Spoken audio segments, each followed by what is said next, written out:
And so when I've seen that, it looked awful. My father was an agriculturist, an agronomist.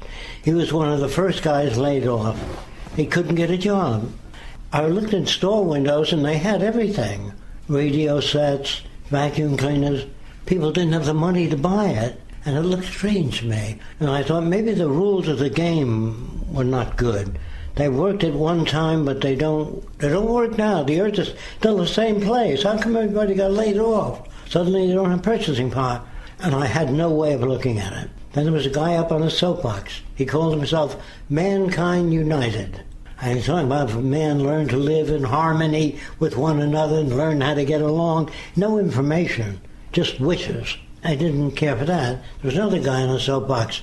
Back to Jesus, family values, all the things. During the Depression, everybody was looking for new ways.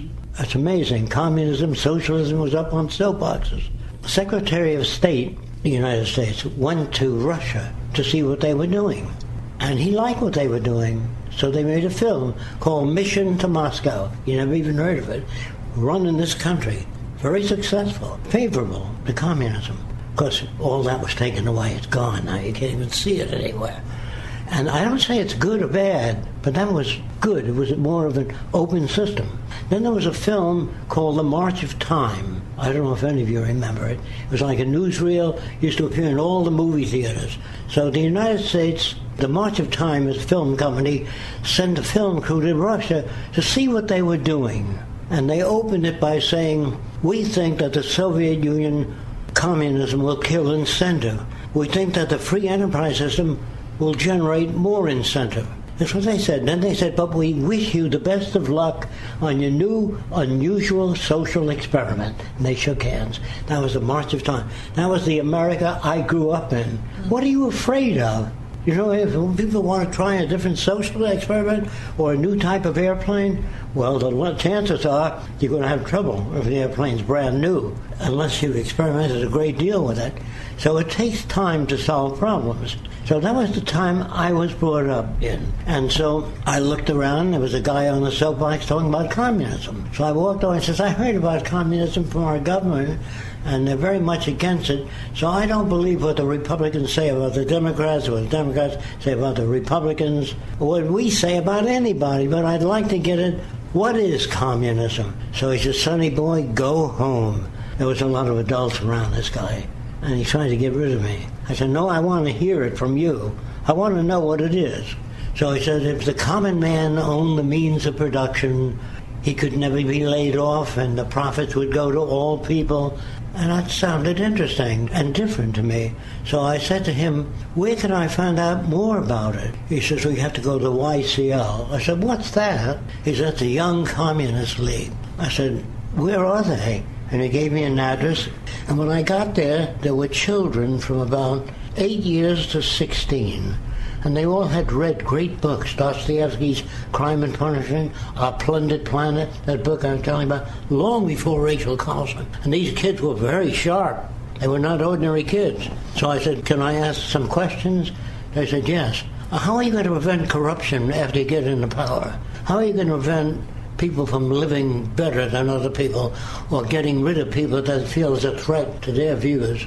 How are you going to house everybody? They say, well, we're pretty good people. We're not corrupt. I said, it doesn't take all people. Just a few that are corrupt can louse it up. I said, so how are we going to do these things? Well, when we get to that point, that we'll work on it. I said, let's start a technical branch of the Communist Party and work on those details. They said, you are a deviationist. I never heard that term. You're deviating from the teachings of Marx.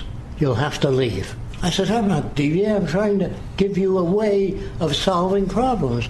The vice president, another kid about 16, stood up and said, I'd like to hear him out. So they kicked us both out.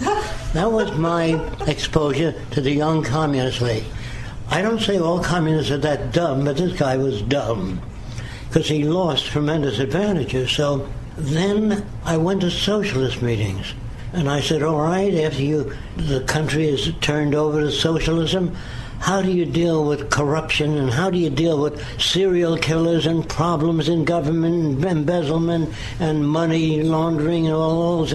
They said, well, we're socialists. We're not into that sort of thing. I said, how do you prevent it? They said, well, we won't do those things. So I felt they were very sweet, very naive. Then I hitchhiked to California. And I want to tell you what happened. On the way, this woman drives up in a brand new car. And she must have weighed about 300 pounds, had a big hat with cherries in it. I was thumbing my way to California, and she opened the door part of the way, and she said, are you a Christian? I said, what else? She said, get in. So I hadn't slept for days, hitchhiking on the highway. So I fell asleep in her car, and she poked me in the ribs, really hurt me. She said, you're not sleeping in my car, you're singing all the way to Texas. I said, what do you want me to sing? Jesus loves me, that I know, 'cause the Bible tells me so. I thought she was a pretty stupid Christian, not a reflection of all Christians. My mother insisted that I go to church. And so the minister was talking about how wonderful God is. He makes it rain to make the plants grow. So I raised my hand and said, I wanted to know why it rained at sea. And he said, hold your hands out, and he beat the shit out of me. He really beat me up badly with a ruler for asking that question. He was also a stupid man. I only wanted to know. I was not there to contradict him. I wanted to understand what he was saying.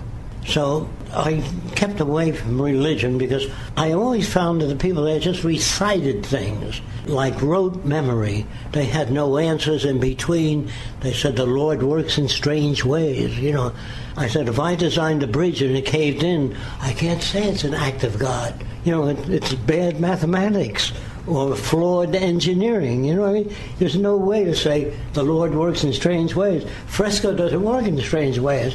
He has to understand these things. So I found that all religious people, although sincere, were not well read. And when they read things that differed from their religious teachings, they avoided it. They didn't inquire into things, and they didn't learn how to question all things. So lots of things were happening. People were moving toward metaphysics. That is, they believed there are things beyond the physical world, and if only we would give that attention, we would find out that it's not just the physical world, but there's worlds beyond the physical.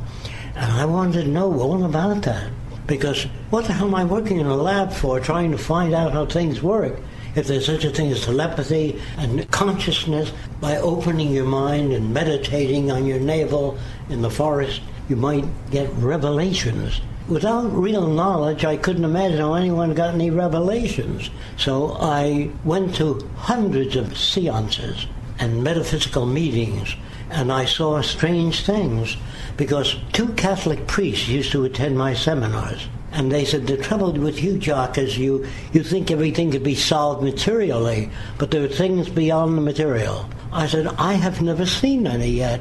Have you? And they said, many times. I said, take me there, that's all, and let me see them. Well, they said they knew a woman at Palm Springs that had the power of telekinesis.